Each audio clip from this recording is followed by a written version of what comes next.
see.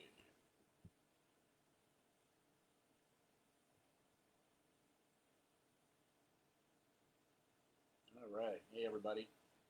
Will here, jumping on sort of impromptu because I had some thoughts. I wanted to focus on a specific topic, which was Sweden, because Sweden seems to represent a focal point for the discussion that we've had in the past about herd immunity and the different approaches of different countries. And Sweden seems to be sort of the, like I say, the lightning litmus test, I guess, for this.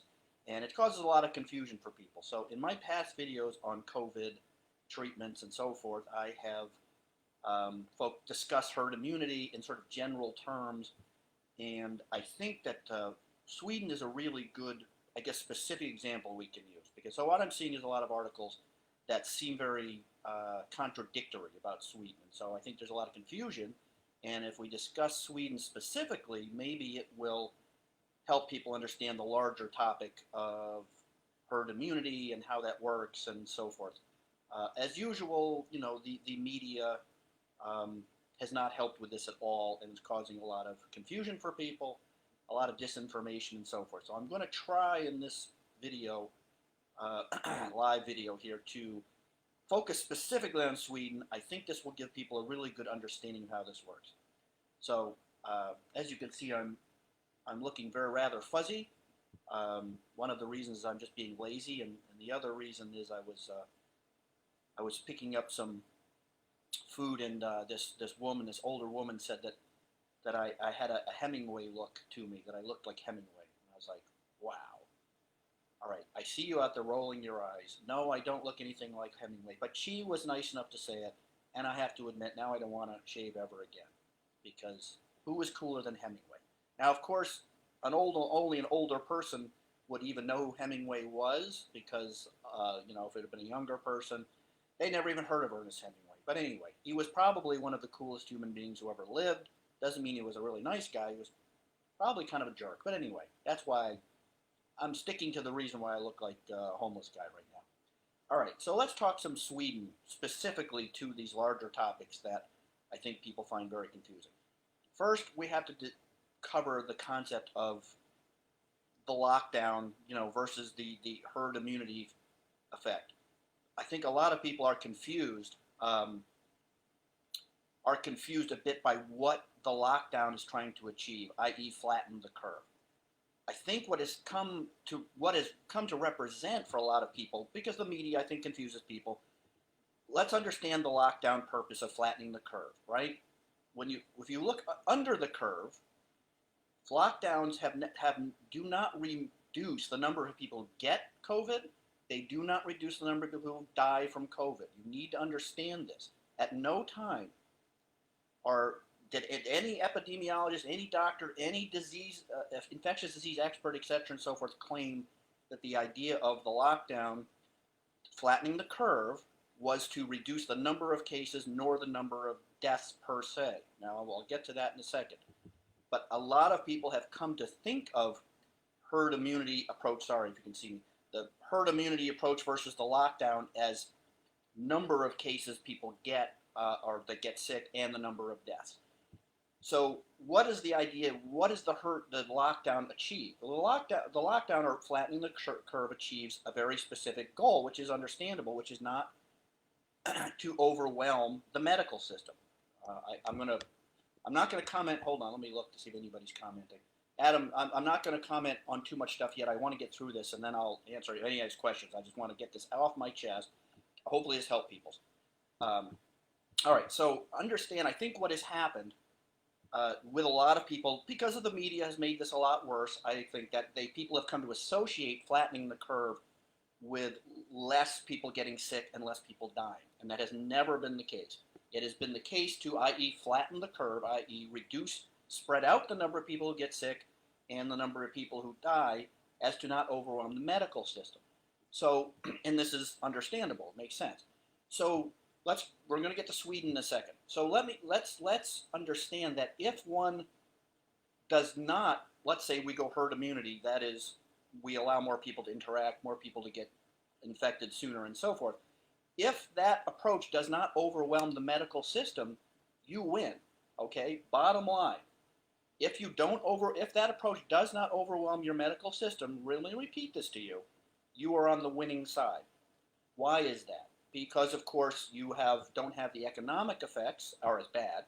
You don't have the secondary effects and the tertiary effects of homelessness, um, suicides, domestic disputes and domestic abuse, uh, losing homes, and so on and so forth. These effects cannot be ignored. Uh, Now, understand again that a lot of the medical profession that are dealing with, they're not thinking in terms of these secondary. It's not really their job. I mean, I'm not going to blame them. Understand that even the Faucis and stuff of the world, their job is basically in their mind and their purview is to limit death from COVID. The end. They're not, and I think he even admitted that on an interview the other day on CNN that he's not focused on economic effects. He's not focused on secondary effects and so forth. Some epidemiologists who look at the bigger picture might, understand this. Infectious disease, and a lot of economists. A lot of people don't understand that economists, this is really their area of focus on this type of thing, is to look at, the net effect of large data sets. So, back to Sweden. Sweden, at no time, has had their medical system overwhelmed. Sweden, to this day, still has some capacity left in their medical system. They're not overwhelmed. Now, they are getting pushed very hard. I just read their latest data, and I read their people, their head of their own departments, talking about this. Their medical system is being pushed hard. That is something that they are, of course, concerned about. But at this time, they are still not overwhelmed, and they still have additional capacity. Now, Sweden does need to see a turn in those cases that they're getting in the next 2 weeks to a month, apparently, or they could find themselves in trouble. Now, their models say they should start to see a turn towards a reduction in cases in that time frame.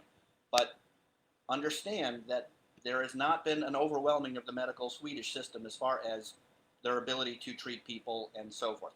Now, if you overwhelm the medical system, this is legit where you're going to see higher mortality rates, for sure.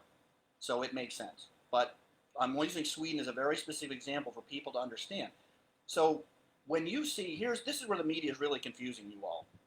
So you see people say, or you see the media say, Sweden's death rate, their mortality rate is X number higher than their neighbors. Blah, blah, blah, that's the Swedish system is failing. That is complete bullshit. It is completely expected, obviously, that Sweden is going to have a higher mortality rates early on in their model. Completely expected to their neighbors, because their neighbors are taking a different approach. The issue is, will the net effect down, let's say 6 months or a year from now, will the net mortality rate be similar? We don't know. Probably will be the same or maybe even a little lower. Don't know. Remember, also, when you add in, start looking at secondary and tertiary numbers of suicides, alcoholism, and so forth, well, who wins? Australia, for example, now their numbers suggest that they will lose more people to suicide than they will to COVID. Now, of course, again, these numbers, you have to understand that Australia has relatively low numbers of COVID mortality, and so that would, understandably make their suicide rates seem higher. But they've also got issues with that. But they are currently, if things don't change in Australia, they are currently predicting more deaths from suicide than from COVID. So back to Sweden. Using other countries, their neighbors, as examples of a failure of Sweden is fucking stupid. Sorry, that's just not a science term, but it confuses people. It gives them this, aha, Sweden's failing moment. It's not true. It's not right. And the media either doesn't understand it, is intentionally trying to inflame. I don't really know I'm not going to get down the rabbit hole of what their motives are. I just suspect, honestly, again, they're just trying to get their ratings up and don't really care what the truth is. I think that is generally where the media's head is at. I don't think they give a shit, frankly. So, the Swedish model, two, understanding things like herd immunity. This is also where the media, I think, is messing with people, and people take it for what it is. Herd immunity has never been about the idea of let's open the doors and whoever dies dies and whoever lives lives. Again, bullshit. Even the biggest proponents of herd immunity are very clear that the focus and the resources that need to be on the most at-risk people. Now, one of the major criticisms of the Swedish model, for example, was that even within Sweden, was that they didn't get on protecting their at-risk population, such as people in the convalescent homes and stuff. They got a little late. A large percentage of Sweden's death mortality rate, I think it's about 50%, is actually from those the old folks' homes. I don't like that term. It's depressing. Convalescent homes, I guess, and that was during lockdown. There was never a herd immunity model in those convalescent homes at any time. That actually happened during lockdown, which may or may not support to say somebody could say, well, see, lockdown doesn't work because look at their mortality rates in their convalescent homes. I wouldn't go that far, but one of the criticisms, even among the Swedes, their own people, was we should have jumped on the lockdown within those facilities sooner, and probably would have saved some lives. But all right, so hopefully I'm helping people understand how this works from the. Now I had an article. I don't know if you didn't read it, but I'm going to post it in Medium that gets into this. And one of the things that irritates me, again, the social media platforms have actively suppressed this discussion. Now, these are science-based discussions by very valid scientists who are talking about this, and I don't think, my personal opinion, I think social media is really not a great place for them to be the arbiters of truth. Of course, there's a lot of junk that goes around. That's another topic, but I'm going to post my Medium article. I don't know if you read it, but if not, you should. I was one of the, okay, if you look in the text box, I'm going to post that now. But I was one of the earlier people, I think, to start posting on this discussion of herd immunity versus the lockdown approach. And I hope the way I explaining this to you helps you understand the herd immunity. The Swedish, what seems very contradictory about the Swede situation. You read, well, their mortality is high, and then you read it's working, and so on and so forth. I hope the way I'm giving this to you. So, does that mean the Swedes, the Swedish model appears so far to be working? Again, we're not going to have total answers for a little while, but I still think on the whole, their medical system is not being overwhelmed. The secondary and tertiary effects, which cannot be ignored, will probably be much less there, and so forth. I think they're going to probably have a net win. Does that mean, for example, that doesn't automatically we should not then say, aha, the U.S. should follow Sweden's model. I'm not actually that convinced necessarily that the way the Swedes approached it is by default the way, let's say, the U.S. should follow it. The Swedes are a very different society. I mean, one thing, Americans are just less healthy. Remember, the people that get into real trouble with COVID, the small percent that actually do end up in the hospital and die, are mostly people with comorbidities, obesity and heart disease and high blood pressure and so forth. Well, that's half the goddamn population of the U.S. pretty much. So it's a possibility that following the Swedish model, may or may not have been applicable to the U.S. I don't think it's an automatic jump to say that because Sweden is working for Sweden, that it's an automatic leap to the U.S. But again, understand that even in the worst places like New York and such, they did not run out of capacity. They were never out of ventilators, and that's a whole other topic. That emergency ship that went into New York Harbor, I don't believe saw a single patient, but if it did, it was very few patients. That doesn't mean there weren't certain hospitals that were definitely, pushed to their max for sure. Certain hospitals were absolutely pushed to their max, but New York, which was ground zero, was never above its capacity. Understand that. So it doesn't mean things didn't suck. And there are some other, like I say, a whole other area we can get into is talking about intubating people on those machines, which probably did more harm than good. And that is a whole other discussion of what some are calling, medical mismanagement. I don't really want to go to call it medical mismanagement per se. I think, again, doctors under certain conditions do the best they can following what they know. Doctors are not by nature very creative people. They can be highly educated people. Creativity is not a strong point of most medical doctors.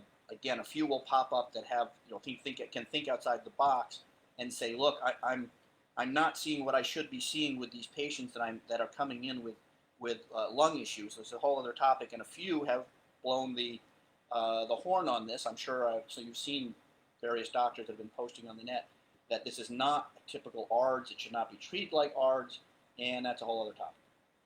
So let me see. I even made myself some rare notes because I really wanted to make sure. All right, I think I kind of got my points out here. And do you guys out there watching this feel like I have explained Sweden as a specific example of herd immunity versus the lockdown effect, and why so much confusing information that seemed very conflicting to you? Hopefully, say something in the text box if you feel like I have, or do you have other questions? Kenyatta said, I didn't know suicide in Australia was that high. Well, Kenyatta, actually, I don't know if it's been growing, but you have to understand that suicide rates is sort of this topic people don't want to talk about. It's been going up in all nations, at least all nations. In the U.S., it's gone way up. In most countries, I don't know about all, but in most major countries, suicide has been going up consistently, and is something, again, that's being discussed here and there, but not at the rate it probably should be. But I don't know if it's that high in Australia compared to other countries per se. I haven't looked into it as it relates to, I don't know, the UK or the US or France or what have you. But and also remember you also have to compare that to their COVID numbers are actually pretty low. So remember, it's a comparison. If their numbers were higher, let's say, closer to, I don't know, hours, per capita, well, then maybe it wouldn't be the other way around. But I will tell you that they are projecting that more people will die of suicide in Australia than they do of COVID, which is, obviously very telling. I don't know if that will be the case in, every country is different, has different culture, has different support networks, so on and so forth. But the bottom line is here, folks, that COVID, and I'm not downplaying COVID. I am not one of those people that's going to tell you it's just the flu or is less dangerous than the flu. Let's be clear on this. I believe at the end of the day, the numbers will show that COVID is more dangerous than the flu. Probably either whether it's by a moderate margin or a wide margin, we don't know. Those numbers will keep changing. So stop, getting yourself all worked up by seeing, these numbers going up now. They're going to keep changing because they have to, and stop getting yourself worked up. At the end of the day, I will tell you that every doctor on the ground, I'm a data guy, I'm a scientist, but at the end of the day, you want to talk to the boots on the ground, the people that are dealing with this. And any doctor that you will talk to who is working in ICUs, in hospitals that have a bunch of cases of COVID come in, will tell you this is not the flu. No flu season has had their ICUs completely loaded with people, with such severity of symptoms and so forth. So when you're talking boots on the ground to doctors and medical staff, nurses, this is not the flu. Now, again, does a 1% or a 2% mortality rate justify the measures that we've taken? Look, unfortunately, only time is going to tell.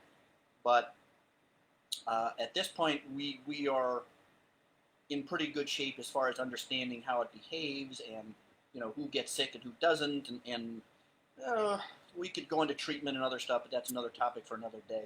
Whereas we now have to open stuff up and get a move on. And now I think we can, at this point, juncture in our situation. I think the Swedish approach probably is the way to go, and most states seem to be following that. I mean, at least, again, we could debate which state is doing what. Some of them are doubling down on the lockdown stuff. That's probably a mistake, and you will see that most people are starting to lose their tolerance for that. But again, that's another topic. But I'm in Florida, and Florida actually has done a really good job. Governor DeSantis, and in general, has done an excellent job with Florida. As far as mortality, number of cases, testing, and so forth. All right, so I'm going to look down a little bit. Tony is saying, just curious, there hasn't been confirmation that there is immunity for successfully resolving COVID. Could going herd mentality be a risk without that confirmation in place? That's a good question, Tony. It's a good question. Again, the data that I have been reading strongly suggests that there is going to be immunity. I mean, remember, it would be very unvirus-like to not develop some level of immunity. Obviously, how much immunity in who for how long is still being figured out. Those are really the questions, I think. But remember, if you didn't develop some immunity, i.e., via antibodies, you wouldn't get over it. The only way that COVID goes, or any virus goes away, unless it kills you, is that you develop antibodies, which then counter this virus, and it goes away. So, if people weren't developing antibodies, nobody would be cured. I mean, that's just the basic medical reality of it. But the data I'm seeing recently is that more and more, again, some of the early stuff we saw that got people pretty freaked out, that they weren't sure if there was any immunity due to some, that actually found out to be more a problem in the methodology by how they were testing it. There was some faulty methodology, because this is pretty deep science. This is not simple science. Viruses are, as much as we want to pretend viruses are old news, the science and understanding of viruses is still not very good, and still being, elucidated, as we would say. My personal feeling, Tony, at this moment is I don't think we have a choice. Like I say, I don't know when you came in on my discussion on this, but I personally don't really think we have much of a choice at this point, one way or the other, due to, like I say, the secondary and tertiary effects. And, if you start, if you get to the point, where you start to see any sort of, legit economic collapses and stuff where, supply chains of food and other goods stuff, which is already happening a little bit, starts to get serious, it's going to make this virus look like a walk in the park. And I think people are also underestimating that a bit. But I don't know if, like I said, I don't know when you came in the conversation, but for example, I think you saw that Australia is predicting a greater loss from suicides than they are from COVID. And again, we're already seeing, big increases in domestic disputes and so on and so forth. So, like I said, my personal thought of the matter is that I don't really think we have a choice. That's where I'm at. But I will say that to your question, the data strongly suggests at this point that immunity exists. The real question, of course, will be for how long, how strong, and in who. But I think they'll be able to model that out pretty well, pretty soon. Hopefully that answers your question. Kelly said viruses always mutate. Herd immunity is a vaccine.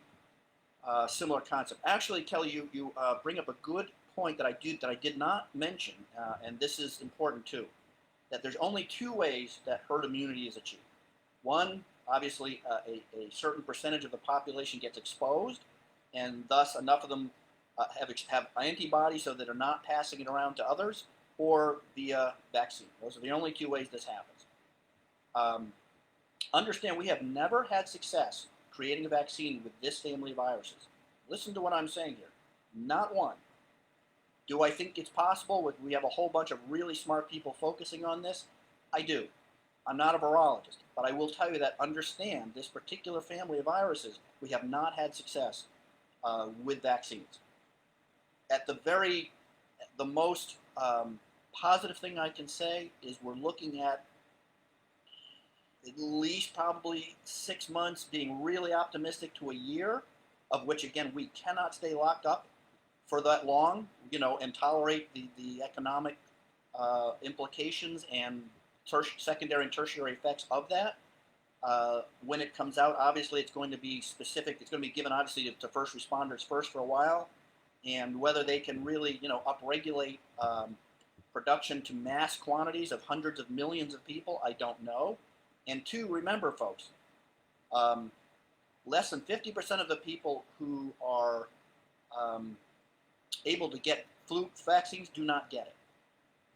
I don't know what now, with all the conspiracy stuff and the craziness and all the rest of it, which I'm not going to go down that rabbit hole. I don't know what percentage of people are going to get a vaccine, even if we come up with one. I am certainly not in favor of mandatory vaccines for adults, because I'm a libertarian. And at the end of the day, I would still take my dangerous freedoms over anybody, regardless, telling me I've got to get a shot. Having said that, I probably would get the vaccine, to be honest with you. I won't be first in line. I'm not a beta tester, but I will tell you that, I'm not anti-vaccine, one. Two, if they come up with a vaccine that passes safety trials and so forth, I'm not against getting it, because I am actually at a higher risk. I'm in the higher risk group. I have a pre-existing lung damage, and some other things that do put me at the higher risk. So I'm not one of these guys who's perfectly, in that low risk area saying, screw, if you're meant to get help, if you're meant to get sick and die, that's your tough shit. That's not what I'm saying. So, but I hope that gets that point. All right. Nicholas Lundberg, I hope saying so far. I saw you're in Sweden, Nicholas. Excellent. Okay, so far this has worked for us in Sweden. What the media is not so big about, that there are most COVID cases in the immigrant areas. Well, Nicholas, you are touching on a very important topic, of which, oh boy, that's a big topic, and that's an important topic you bring up, Nicholas. The whole immigrant situation in Sweden is a whole other topic, as you know, a very sensitive topic. I don't really understand it fully, but I have to tell you, I actually know at least one Swede who was so unhappy with that direction the government has gone, with literally, letting that many people in that they have left Sweden. And I think that's a very good topic you bring up there. I don't know the truth of it. That is, I can't confirm from here that that most of the cases are in the immigrant communities, and that is the sort of the ground zero for spread and the problems and mortality. I can't say. If you have anything interesting for me to read, if there's any documentation on that, feel free to post it. I'd be interested to check that out. Larry, I believe that you have a good grasp of the situation. I also think that our differences with others is a bad omen for the proposed globalization that is being proposed and touted. I remain disheartened by the number of fat bodies in our nation and all the reasons for it. Yeah, Larry, well, that is a very good point, of which I have discussed in other videos. And the thing that the 800-pound gorilla in the room, or the 800-pound elephant, to combine my metaphors, is the fact that the discussion we really need to have in this country is how do we lower the risk of mortality to this, as most people, 80% plus, are going to have literally almost nothing from it. Another 15% will get sick and feel like crap, it'd be okay, and another small percent, will get into serious trouble. The discussion we need to have is how do we as a country reduce our susceptibility to these complications from this and other, this one has kind of exposed it, but the flu kills a lot of people, thousands of people. Thank you again, China. Another topic. I'm not a big fan of China these days. But the flu does this, but we kind of ignore it. The COVID event has probably exposed the discussion we really need to be having, which is how do we as a nation, as individuals, reduce our personal susceptibility to complications. And that, of course, comes down to lose some damn weight, get some exercise, take some vitamins, improve your nutrition, and so on and so forth. That is the number one thing we could do as a nation to reduce the susceptibility to real complications from this virus. This virus in particular is, as I've mentioned before, is more dependent on the health of the host than anything I've ever seen. You know, every virus is somewhat dependent on the health of the host as far as how sick you get and whether you live or you don't live or what have you. I have personally, again, and I'm not a virologist, but you know, I've been in this business a long time. I have never seen a virus more dependent on the health of the host as far as how it's going to behave. And this is why, again, why you see such incredible differentiated numbers where, you know, 80% of the people hardly even notice they have it, and yet, you know, 2% die. But this is the conversation we need to have, and, you know, I'm not going to hold my breath on that one. It may, you know, finally bring out that discussion that sort of doesn't get the attention it needs, but I think you're spot on there, Larry, and I don't know what to do about it, but I'll do my best. Nancy Vargas Mendoza, Dr. Nancy Vargas Mendoza, I believe now, a complicated situation without a doubt. Thank you for the valuable contribution, Will. Thank you, Nancy. I don't know when you came in, but I hope it helped. Again, if anybody any more questions, comments, did I spell out using the example of Sweden herd immunity? Also, I posted a good article that I wrote. You might want to check out. If not, if you have a question or feel like I didn't cover it, make a comment. So, like I said, otherwise I'll jump off. It's been 30 minutes. I wanted to get that off. I hope maybe you guys can, when someone is debating this, or you see articles posted about how Sweden's mortality rate is so much higher than its neighbors, blah blah blah. This would be a good video probably to share, because I think I explain it, why it's so conflicting. People are confused. They see these numbers from Sweden, and then they hear about herd immunity and so forth. And the fact that in this whole discussion over time, what is, I think, has gotten lost, example, is what is the true purpose and role of flattening the curve and what it really means. And it's never ever meant less people getting infected and less people dying per se. It's always been specifically targeted at not having a bunch of people get sick so fast that you overwhelm the medical system, and then you will see higher mortality rates. If a nation can do the herd immunity without overwhelming their medical system, they win. Bottom, hands down. And it's not rocket science to figure out why they would win.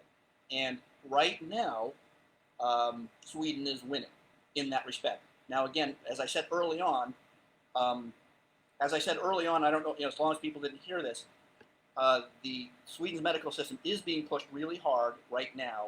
They are, they still have some excess capacity, but they're getting close to their limits, and they do need to see a turnaround in the next couple of weeks to a month.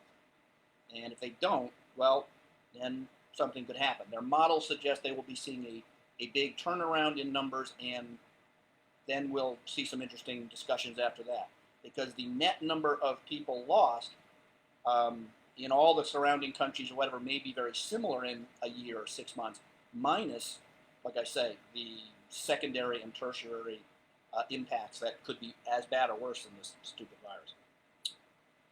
John Zaccarelli, Australia also not experienced big second wave. Actually, John, a good point that almost all of the locations that are in the U.S. too, they've just said news that all the locations, or at least most of the locations that are opening back up, are not experiencing second wave effects of this virus.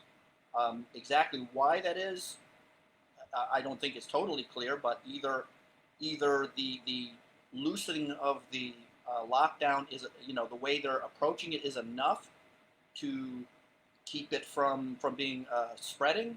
Maybe it's a combination of some herd immunity. Remember, a lot more people probably have been exposed to it than they know, because remember, the numbers, they really haven't tested that many people.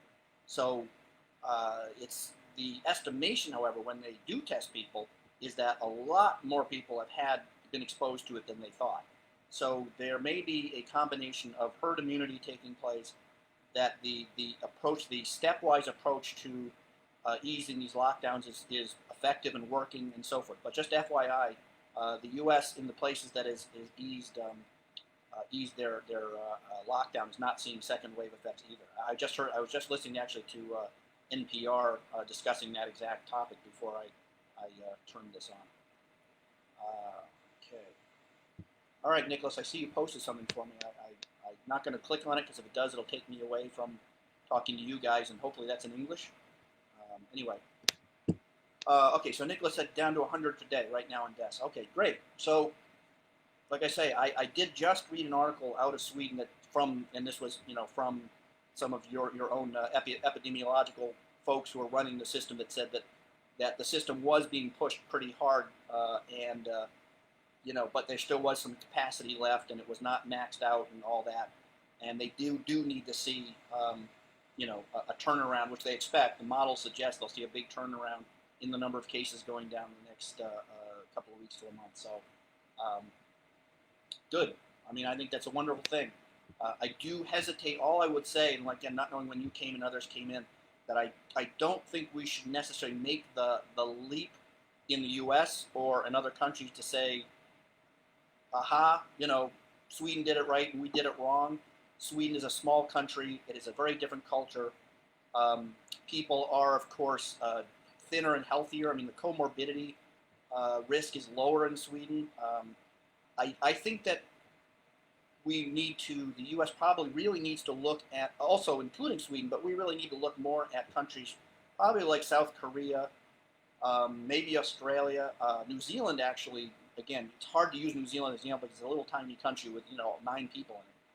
But at the end of the day, what really works, and without having to lock the population down, which could have worked, but we blew it, was, of course, early testing in large numbers and contact tracing and doing that. Those two things alone are probably the main reasons why the South Koreas, the New Zealands, and I'm missing one too. There's another country also that has done a really good job. It has not locked down their country into tyranny, all virtual. I mean, I'm exaggerating, but you know what I'm saying.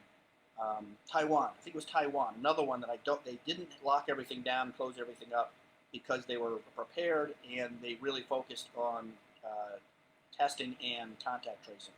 So I think we will need to, going forward, look at those models as much, if not more so, than the Swedish model, only in that I'm not completely convinced.